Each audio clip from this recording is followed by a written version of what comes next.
thank you very much for coming on, mate. No problem at all, mate. Pleasure. Absolute Yeah. pleasure. So yeah, I'm joining Blaise down in Devon, and yeah, somewhere that I haven't been in about a decade now.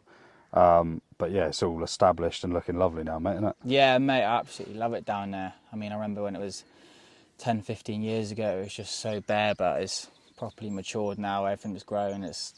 I love it down there. It's absolutely lovely. Yeah, it's a beautiful, like modern carp fishery, isn't it? Yeah. It's really lovely, like really beautiful. All the Yeah. lovely willow trees everywhere dotted about, and they. Yeah, stunning, mate. I love it down there. It's just, you got your own bit of water. When it comes to the summer, the reeds get up so high, like you got your own bit of water, bit of privacy. Yeah, it's just really nice, clean, well-run syndicate. Yeah, and you've certainly been doing well on here, which obviously we'll come on to. But Yeah. but yeah, if we can go all the way back to the start and yeah, tell the viewers whereabouts you're from and how you first got into fishing. So I'm from Taunton in Somerset. Probably started fishing when I was, I think it was 4, 5 years old. My granddad brought me into fishing. Started obviously on the float. The classic, like fishing for roach, perch, anything really, just like float fishing with maggots. So when I got sort of to age 6, he introduced me to carp fishing, took me to runs waters, catching like 30, 40 carp a day. Then obviously taught me all the basics of rigs, casting.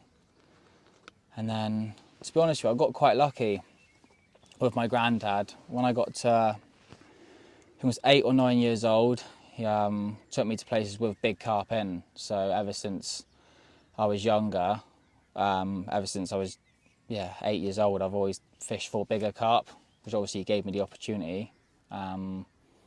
So when I was 8, 9 years old, he's taken me to places with 30, 40 pounders in. And yeah, if it wasn't for him, wouldn't be where I am today.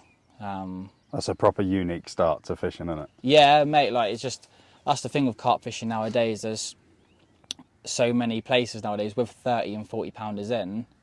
Yeah, like he obviously gave me the opportunity, took me to them places, because a lot of people when they're younger, they fish higher stock venues, which is fair enough, but since a young age he's took me to them harder venues where you're not getting bites for like 2-3 days, but then catching bigger fish. So Yeah, that's probably put you in good stead, like yeah, for your like life of angling that was ahead of you yeah, to appreciate that if you want to catch, special fish, bigger fish, older fish, whatever, yeah, you're not going to get them on runs water. So that's probably a good learning curve on it as a kid. yeah, 100%. But I'm glad from the start we went to runs waters catching 30 to 40 carp a day, because you're always casting, tying rigs, rechucking. It's fun, You're yeah. learning, doing everything numerous times a day.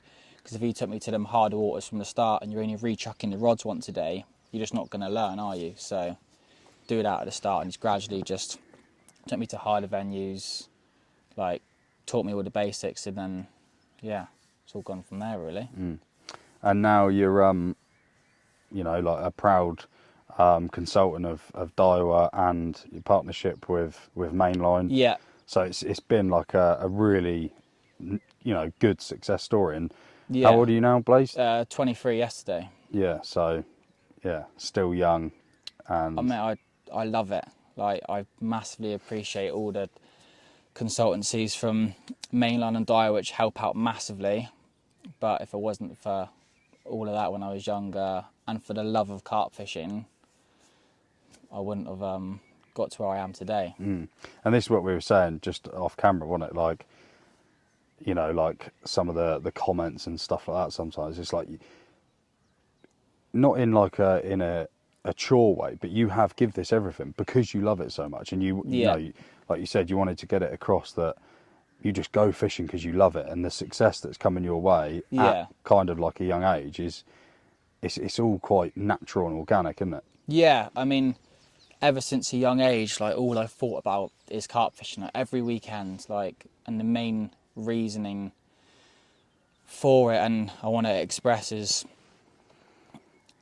if I didn't have my sponsorships, I'd still be fishing every weekend. Like, I'm doing what I was doing when I was 15, 16, 17, like every weekend carp fishing,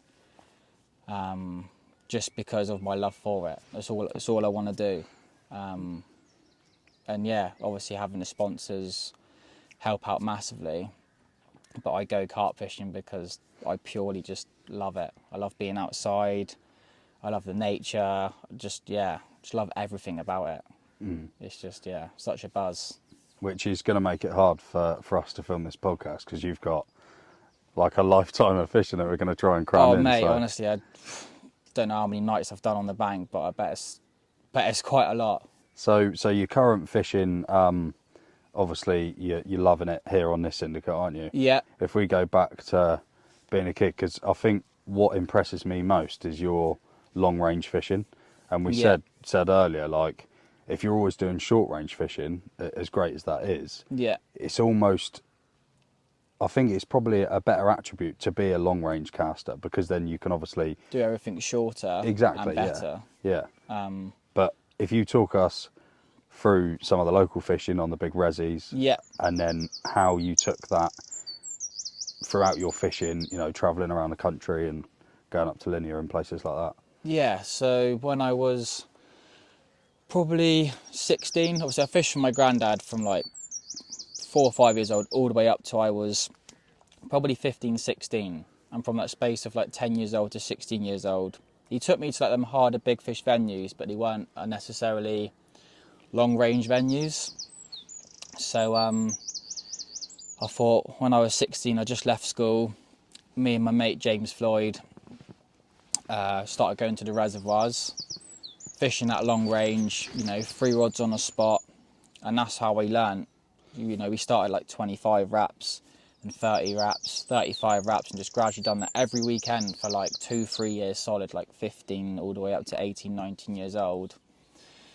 So you can imagine we're going to the resis, fishing 140 yards most weekends at like 17, 18 years old. And then we're going to venues like Linear. As soon as I passed my test, I said to James, like, let's go for a week up Linear. You're going up to venues like Linear, fishing 3 rods on the spot and not as far. It just gives you that little advantage, because if you can fish at 140 to 150 yards accurately, when you come back to 100 to 120, it just makes it so much easier. Polished. Like, you can just fish so accurate. And yeah, if it wasn't for fishing the resis back in the day, I don't think I would have had the success at like the day tickets now, like Linear and other venues. Do you know what I mean? Like fishing that 3 rod on the spot with loads of bait tactic. You know what I mean? So being like a Somerset, Devon sort of lad. Yeah. What were some of those venues when you was like a teenager? Charred Reservoir. I mean, I think I fished that place for nearly 2 years solid, like every weekend. Absolutely love it down there. Not necessarily massive carp. Had a few 30s from there, but I just loved it. You know, you're fishing like, I think Charred 60 acres. All the swims are massive. You know, you just, doesn't matter how far you cast, you're not hitting the other side. You just got so much water. 3 rods on the spot, loads of bait. So I fished there for like 2 years. And then Durley Reservoir, I mean, that is just such an amazing venue now. You got to think, there's probably, I reckon there's about 30 30s in there now, and it's just done its first 40-pounder. Like, that's like insane for like a local reservoir. It's days only. Yeah, again, that's 80 acres. I just love fishing on like massive reservoirs. You know, no one can interfere with you. Got a big expanse of water. Just fish as far as you can, and yeah, just bait fish. Yeah. That's what I love. So just quickly before we move on to the next part of your angling, try and pick out a really memorable capture from both the 2 reservoirs. Probably black spot from Chard. Was after that fish for ages. I mean, I think I went for about 515-pound commons. When that thing popped up, I was absolutely buzzing. But probably one of my best angling moments or memorable sessions was at Durley Reservoir. Me and my mate James booked 2 days in there. We had 86 carp in 2-day sessions, like 3, 4 30s, like I think we had like 25 fish over 25 pounds, and that was all like free on the spot casting. 2-day sessions, we had like 86 carp, which I think it's the record for that. It must be.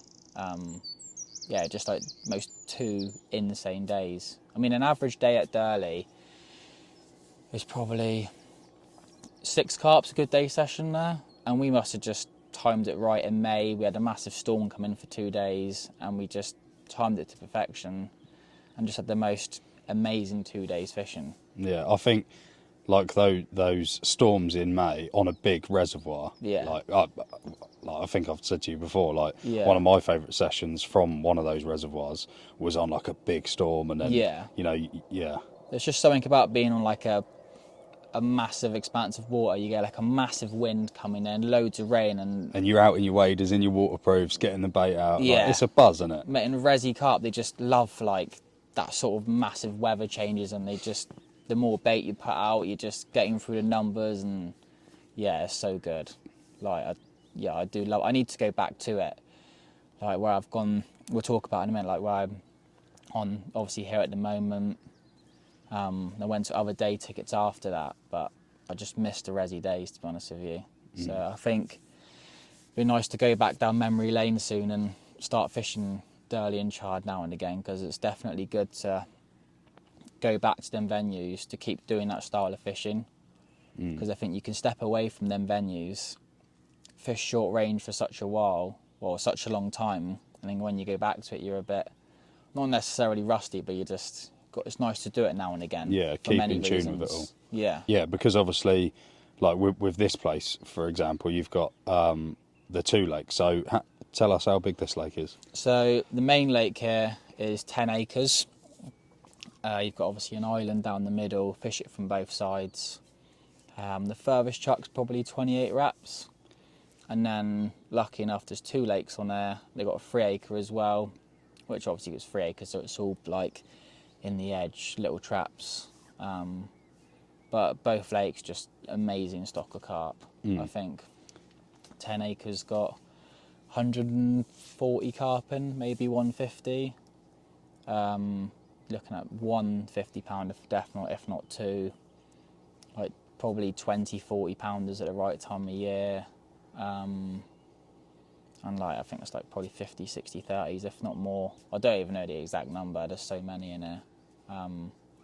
And some nice scaly looking fish. There's so many nice scalies in there. Like, it's nice when like a plain one pops up, because there's just so many nice fish in there, mate. You just never get bored. You don't know what's going to pop up. And then you obviously got the 3 acre, about 60 carp in there. 8 known 40s, I think, in a 3 acre lake. It's just insane. And again, they're all just a couple of 40 pound commons, big 40 pound scalies. Like, such a mixed variation in both lakes. But yeah, I don't think I'll get bored of it. I've just done my first year on here, which we'll get into. This is going into my 2nd year now. But yeah. I mean, because like I think you're quite well known for your like love of casting and big waters and stuff. Yeah. So do you get the same buzz when you go onto that 3 acre? Yeah, I do, because it's something different. Does again. it bother you that you can't cast miles or not? Or is it just Not if you've done it too necessarily. much? I think when I used to fish the resis, like the edge on there was going an extra 20-30 yards to mate boy next door. Whereas on 3 acres, it's more, there's not really many edges as such. It's more of a case of just setting your traps, sitting back. And I do enjoy it, because it's just different again. I do get a buzz from it. But like I said, I do miss fishing on the resis, because it's just what I've always done, do you know what I mean? But it's nice to do different styles now and again, just to mix it up. If we, like, because you touched on your linear days and passing your driving test, and like Yeah. that must have been so exciting, because Mate, the southwest isn't really a hotbed for carp angling, is it? No, there's not many like big uns as such. But you can imagine, like, me and James, you fish like the resis for like 2-3 years together, solid, catching an upper 20, you're absolutely buzzing. And we're going up to linear on like Blaise 1 and 2, and like every other fish is a 30 pounder. Well, like, we were just like in our element. Do you know what I mean? Like, yeah. absolutely loving it. Like Linear is such a good venue to learn as well. I mean, you've got so many lakes up there, but I think venues like the Resis and Linear, where you're constantly catching and rechucking, I think they're just the best places to learn, and you're catching good fish along with it too.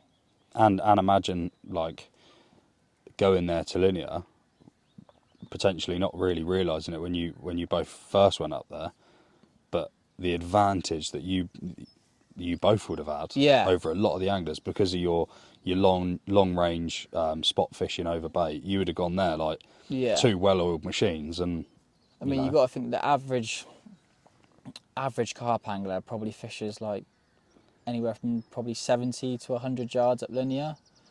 So when we were going up, they'd only like fishing 120 yards, which to us was just the norm at the time. We didn't realise how much of an edge it would be going like 20 yards further. The matey boy in B1 just holding them, do you know what I mean? Because obviously on lakes like that where there's so much pressure, the fish are just in the middle all the time. So if you can just go that extra 20 yards to matey boy next door, you've got such an edge where you can just hold the fish and catch them before they come in closer to anyone next door.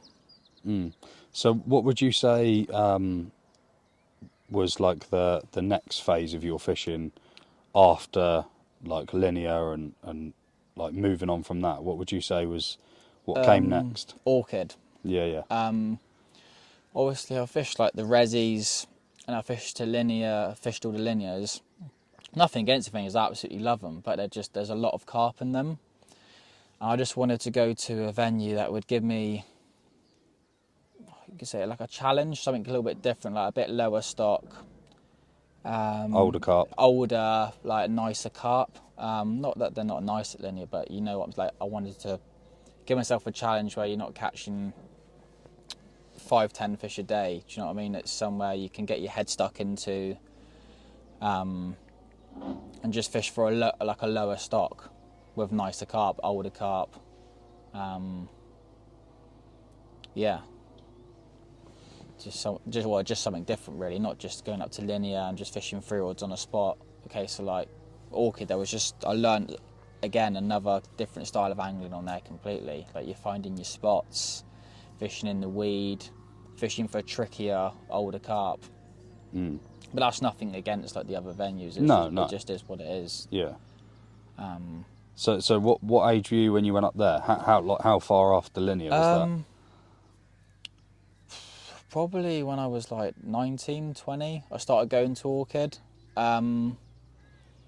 It's actually, again, when I was younger, when I used to fish with my granddad used to fish up Orchid all the time. Every summer I used to do 2 weeks with him. That's when Marsh Pratley was about, bless him. And Marsh said a couple of times, my granddad was up there, like, bring your grandchildren up, they can fish the Catfish Lake behind, whilst you fish the Orchid's main lake. So I was going to Orchid when I was like 7, 8 years old, fishing like on the float lake, fishing for the bream, fishing for the cats. So it was nice to go back there, 19, 20 years old, and actually fish the amazing Orchid lakes, like the main lake. So yeah, I must have been 19, 20 years old. Again, went there with my granddad, my first session back. We booked the famous Alamo. We went up there Christmas Day, me and my granddad, on my first session back. And I was lucky enough to catch my first fish from there was a new lake record, which was no name at the time. I think it was £45, like 45.2 I think it was. But yeah, like my first ever fish from Orchid, like late record. I was just, with such a historic venue, I was just absolutely buzzing. And again, having my granddad there, who used to take me there as a kid, to then take him there and catch late record of him was just like amazing. You know, one probably the best fish and the best moment in carp fishing I've had. Yeah. Like, for all what it meant, and yeah. like you say, I think you'd be hard pushed to ever beat that moment. Oh mate, it was insane. And like, obviously Marsh had obviously passed a few years before that, so it was like quite a nice moment going back up there, getting a late record from Orchid, being such an amazing venue, historic venue. And then did you fish up there like a lot following on from that? Yeah, so I think that trip, obviously I got such a buzz for the place. Like, first session had that. Also had a fish called Gossier that session, which was like one of the old original commons now, which was like 36, 37 pound. And yeah, I think that full year after that, I fished there solid, managed to catch some amazing carp from there. You got like Delilah in there, I had Kathy, like there's so many nice, like the originals in there. Like I had a mid scraper 40-pound common from there. Like there's just so, mate, there's so many in there. It didn't matter from Orchid whether you caught an upper double or a 40-pounder. Like every fish from there was just well earned, and they're all like just as special. Like you got the old original dinks in there, like 50-year-olds, mate, like wrinkly, like only 18, 20 pound, but they're just insane. Yeah, mate. Like there isn't many of them about nowadays from like day tickets, which is why Orchid was just so special. Like with so many old carp in there. And a really special time in your angling. And for such a young guy, Yeah, to mate. go and experience that is, you know, Yeah, it's amazing, isn't it? you got to think like Orchid. I mean, it's still an amazing venue now, but back in the day, like home in the 30s, like everyone was fishing there. Like and it still is an amazing venue. Like some of the fish that they were catching 30 years ago, like they're still in there now. Like they're all the big ones. So yeah, special place, special carp for sure. Because I remember you said some of the fish that your granddad was catching like all that time ago. Yeah, I was And catching like at upper 30s and 40-pound. It's just like mental. Yeah. And a nice connection for you and your family, innit? Yeah, oh, mate, like, yeah, it was so, like I said, so nice. He took me there as a kid, like 7 years old. And then for me to take him back up and catch like late records of him was just like amazing. I suppose bringing it more up to date. Yeah. Yeah, mate. So went through that orchid phase. Was happy with what I had from there. So I've been on the waiting list for probably 4 years for here, and I had a phone call from mum saying, do you want a ticket? And I jumped at it straight away. Started on air in March last year. My first, what would have been last year? 2025 in March. So I've just done my first full year. Actually didn't start off, as I say, didn't start off too well for me. Certainly not on this lake. Don't know. I think I just got it a bit wrong. So I went over to the 3 acre. Had a late record from there, which is my PB now, 47-pound 6-ounce mirror. Again, was with my granddad, like amazing moment.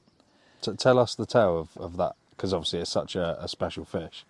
Yeah, so he wasn't even a member at the time. I just used to like bring him carp fishing with me.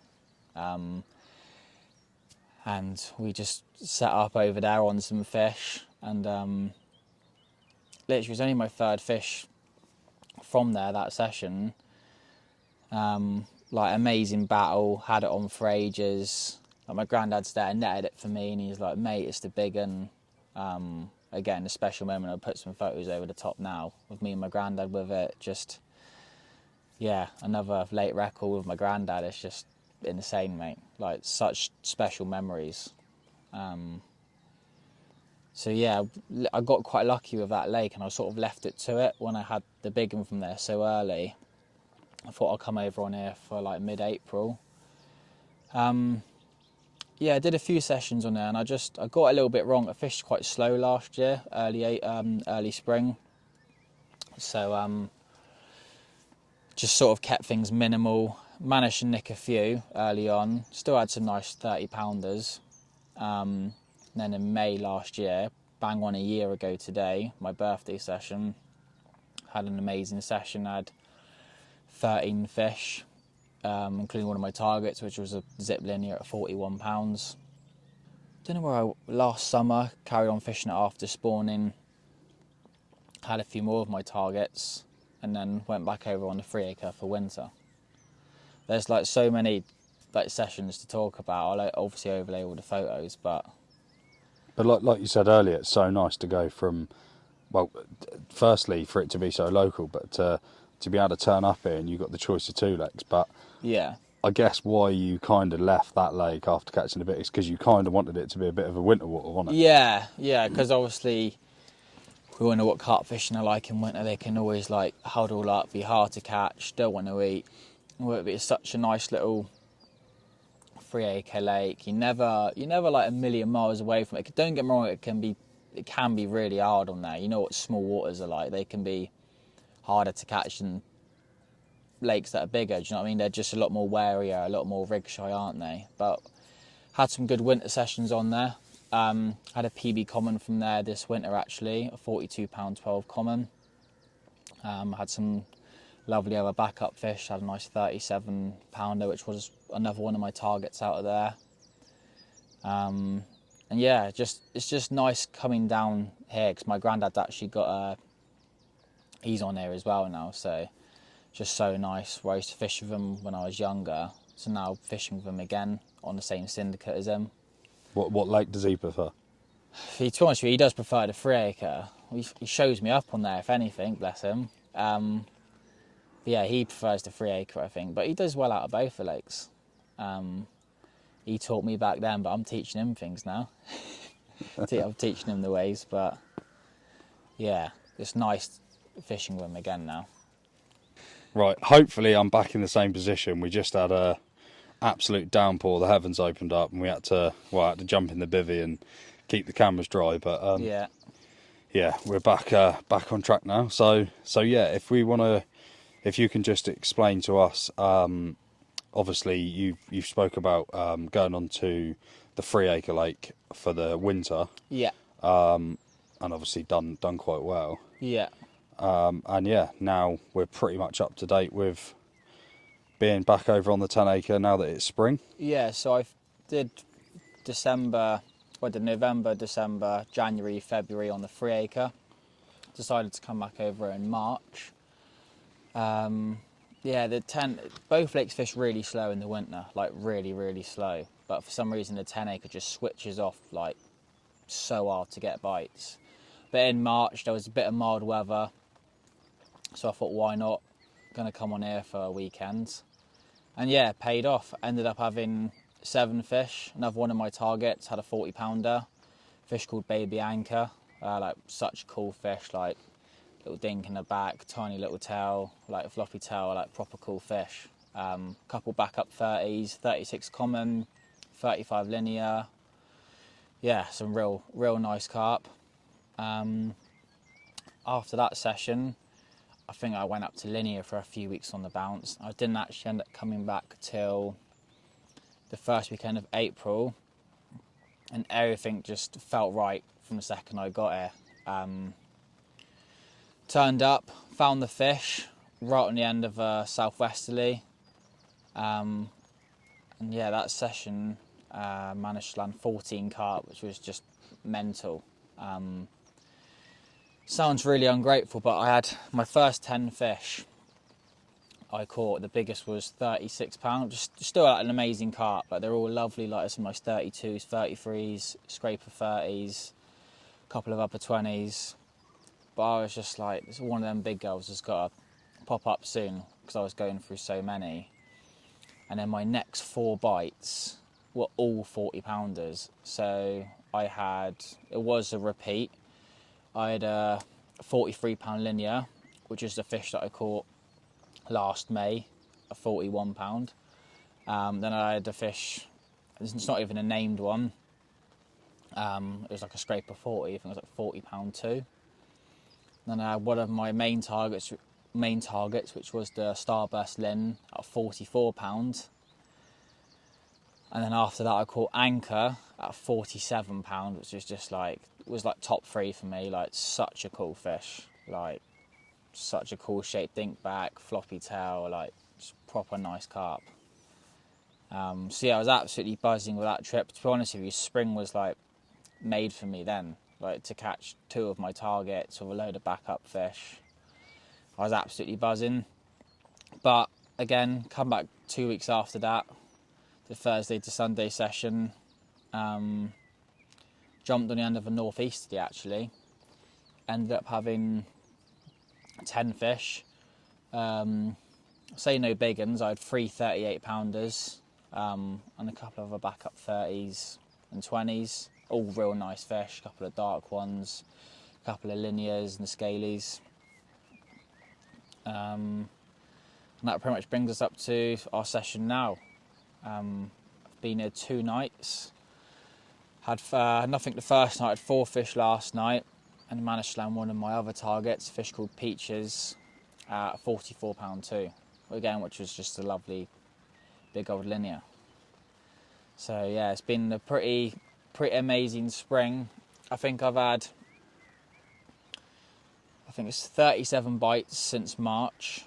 I've had 6 40s and like 27 30s, I think, or something like that. Again, like, yeah, just made up, all real simple fishing.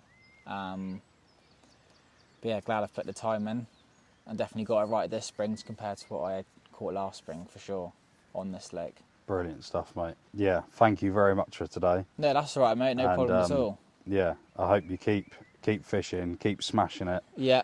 And we've definitely got to do an episode 2 one day. Yeah, no, for sure, mate. Anytime. I'm always up for it. You're welcome anytime. Yeah, thank you very much, mate. No problem. Just a quick one, just before we finish. Where can the viewers find your social medias? On Instagram, it's just Blaise_Price, and obviously the same with Facebook. Yeah, it's all the same, just Blaise Price. Yeah. Got my own little YouTube as well. Trying to do a few vlogs on there. Do a bit of filming with Daiwa as well. But yeah, that's about it, mate. Yeah. And I can tell you now that as soon as you follow him on Instagram, every time you go onto your Instagram and scroll down, you see a picture of you holding up a big scaly carp. Yeah, it's been a good spring. Yeah. I'm buzzing, to be fair. Yeah, well, all the best for the rest of the year, mate. And you, mate, thank you very much for having me. Yeah. And thank you very much for watching as always, guys. And yeah, if you can, please like and subscribe. And yeah, keep a lookout for Blaise. And also, hopefully, you keep enjoying the videos. And yeah, got some really good special episodes upcoming. So yeah, hopefully you can watch them. And yeah, as always, keep catching them.